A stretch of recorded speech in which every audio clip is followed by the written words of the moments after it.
Assalamualaikum warahmatullahi wabarakatuh.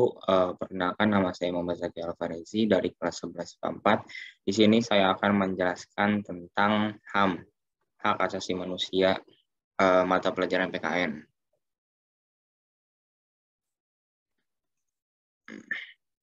Yang pertama ini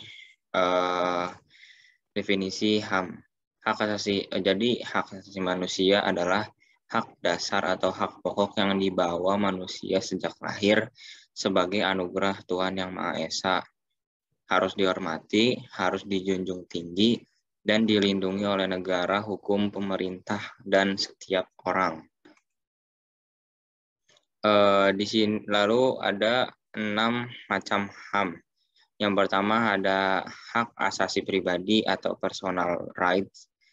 Yang kedua hak asasi ekonomi atau property right. Yang ketiga hak persamaan hukum atau right of legal equality. Yang keempat ada hak asasi politik atau political right. Ada hak asasi sosial dan kebudayaan atau social and culture right. Dan yang terakhir hak asasi perlakuan tata cara peradilan dan perlindungan hukum atau procedural right. Yang pertama personal right. Jadi personal right itu kemerdekaan memeluk agama, beribadah, hak hidup, menyatakan pendapat, dan kebebasan berorganisasi. Yang kedua property right, yaitu hak memiliki sesuatu, menjual atau membeli, mengadakan perjanjian atau kontrak. Yang ketiga ada right of legal quality, yaitu hak mendapatkan pengayoman dan perlakuan yang sama dalam keadilan dan pemerintahan.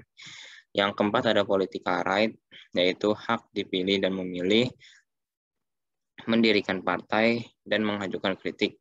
Yang kelima ada social and cultural right, yaitu hak mendapatkan pendidikan, memilih pendidikan, dan mengembangkan kebudayaan. Lalu yang terakhir ada procedural right, yaitu hak mendapatkan perlakuan yang wajar dan adil dalam pengadilan. Lalu ada prinsip-prinsip HAM. Prinsip-prinsip HAM ada 11, yaitu universal, martabat manusia, tidak dapat cabut, tidak dapat dibagi, non-diskriminasi, kesetaraan, saling terkait dan bergantung, partisipasi, inklusi, akuntabilitas, dan penegakan hukum. Pertama, prinsip universal. Prinsip universal adalah prinsip yang tertinggi di mana HAM itu berlaku secara keseluruhan dimanapun seseorang berada di dunia ini. Lalu ada martabat manusia.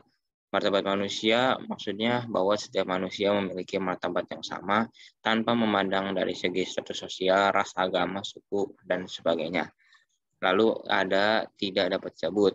Maksudnya adalah karena HAM pun tidak ada yang menanamkan hak itu melekat pada manusia, kecuali kalau HAM dicabut dari manusia, maka kemanusiaan ikut dicabut. Lalu yang keempat tidak dapat dibagi. Maksudnya adalah prinsip ini sebenarnya merupakan pengembangan dari prinsip saling terkait secara logika.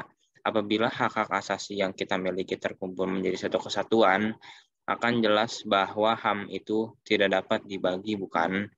HAM tidak dijual terpisah istilahnya. Lalu yang kelima, non-diskriminasi. Prinsip non-diskriminatif ini sederhana, hanya memastikan bahwa tidak seorang pun dapat meniadakan hak asasi orang lain karena faktor-faktor luar, seperti misalnya ras, warna kulit, jenis kelamin, bahasa, agama, politik, atau pandangan lainnya, kebangsaan, kepemilikan, status kelahiran, atau lainnya. Lalu yang keenam ada kesetaraan. Maksudnya adalah setiap manusia yang lahir ke dunia selalu memiliki hak yang sama. Semua manusia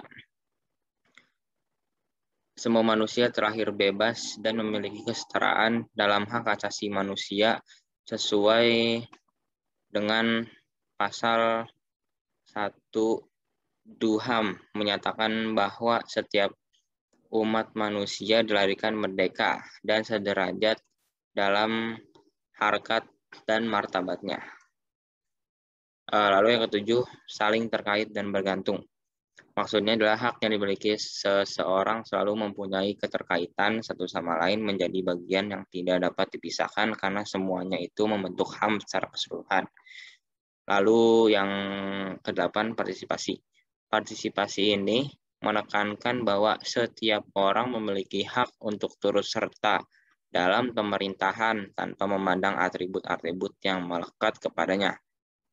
Lalu yang kesembilan ada inklusi. Maksudnya adalah bahwa semua manusia secara bersama-sama mendapatkan hak yang sama sesuai dengan kebutuhannya tanpa membeda-bedakan latar belakang suku, kondisi sosial, kemampuan ekonomi, politik, keluarga, bahasa, geografis, jenis kelamin, agama, dan perbedaan kondisi fisik atau mental. Lalu yang ke-10, akuntabilitas. Prinsip ini menuntut pemerintah kita untuk melakukan perlindungan dan penjaminan atas pemenuhan hak asasi kita. Dalam hukum HAM internasional, suatu negara tidak boleh secara sengaja mengabaikan hak-hak dan kebebasan-kebebasan setiap warganya. Bahkan negara wajib untuk secara aktif memastikan terpenuhinya hak-hak dan kebebasan-kebebasan setiap warganya. Untuk menjalankan prinsip ini, pemerintah kita harus mengacu kepada instrumen HAM nasional dan internasional. Yang terakhir ada penegakan hukum.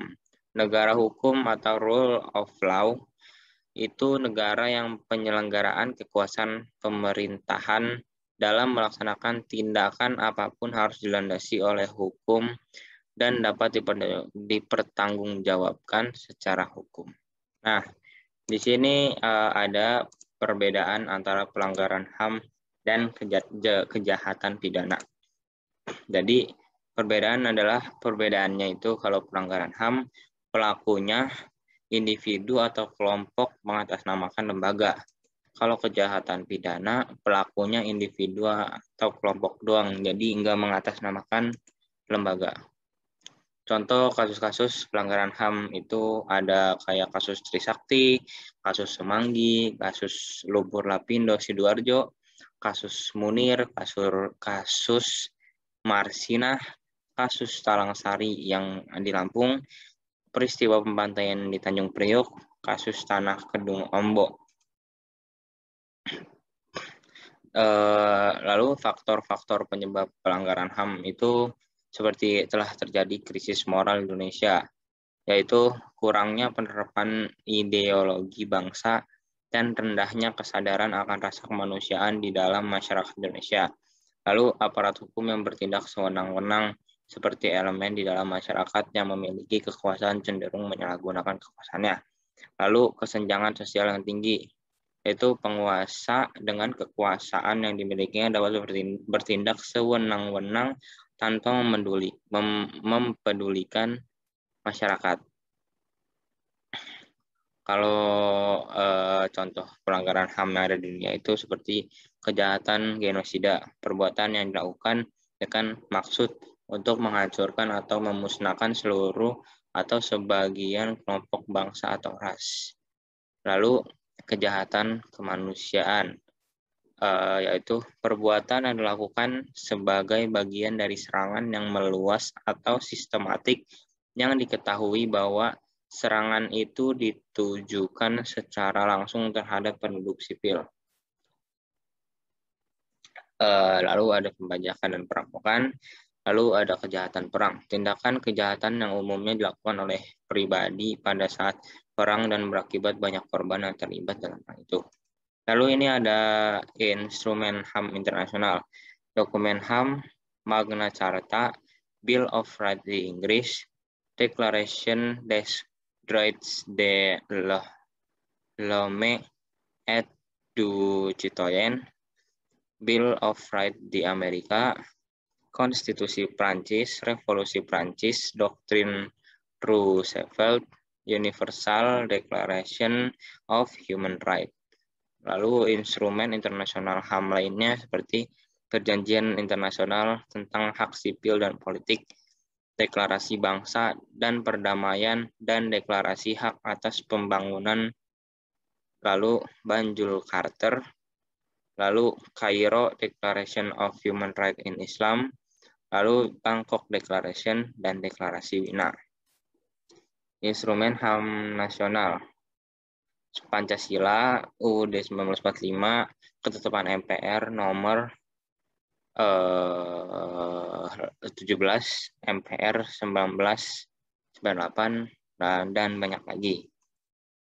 Ya, lalu lembaga penegakan HAM nasional itu seperti Majelis Umum PBB, Dewan Ekonomi dan Sosial, Dewan HAM, Subkomisi Pengenalan dan Perlindungan HAM, Komisi Hak Asasi Manusia, Komisi Penghapusan Diskriminasi Terhadap Perempuan, Komisi Diskriminasi Rasial, Komisi Hak Anak, Lembaga Perlindungan HAM lainnya bentukan PBB. Lembaga penegakan HAM yang lingkup nasional seperti pemerintah, Kementerian Hukum dan HAM, lalu Komnas HAM, Lembaga Peradilan, Komnas Anti Kekerasan Terhadap Perempuan. Pertama ini ada Komnas HAM. Komnas HAM itu berdiri sejak tahun 1993 berdasarkan Kepres nomor 50 tahun 1993, beranggotakan 35 orang yang dipilih oleh DPR RI berdasarkan usulan Komnas HAM diresmikan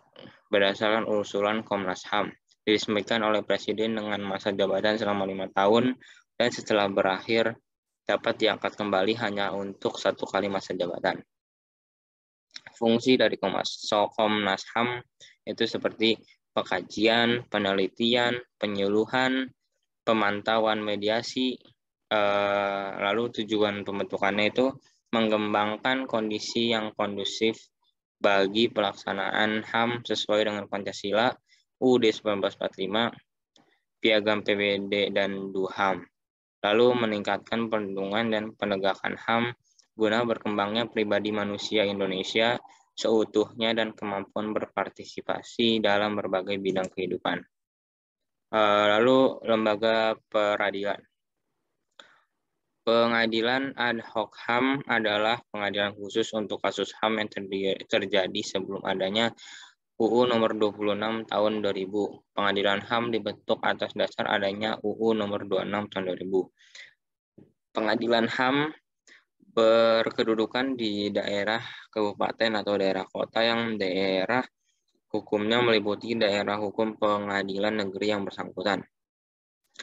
Bertugas dan berwenang memeriksa dan memutus perkara pelanggaran HAM yang berat seperti kejahatan genosida dan kejahatan terhadap manusia.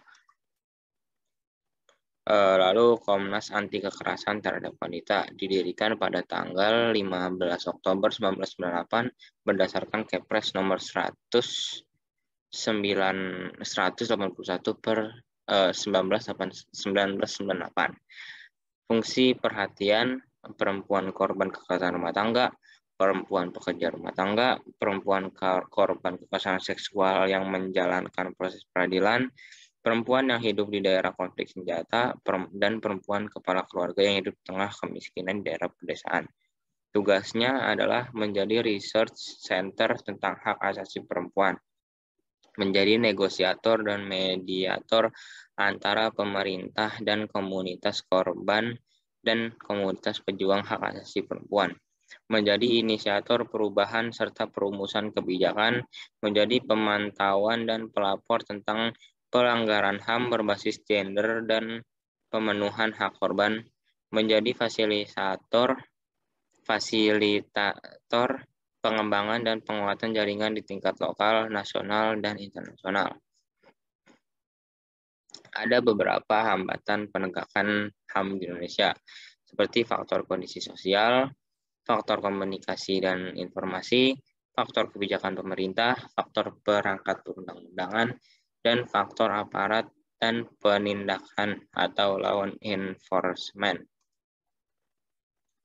Ada beberapa tantangan dalam penegakan HAM, yaitu seperti prinsip universalitas, prinsip pembangunan nasional, prinsip kesatuan HAM, prinsip objektivitas dan non-selektif, prinsip keseimbangan, prinsip kompetensi nasional, dan prinsip negara hukum.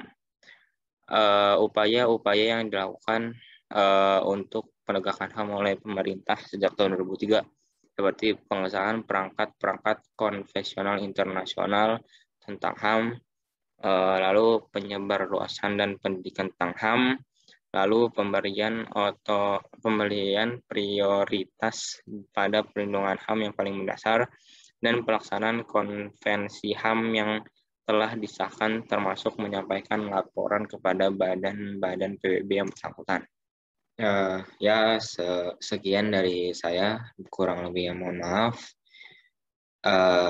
Semoga penjelasan yang saya berikan cukup jelas. Terima kasih. Wassalamualaikum warahmatullahi wabarakatuh.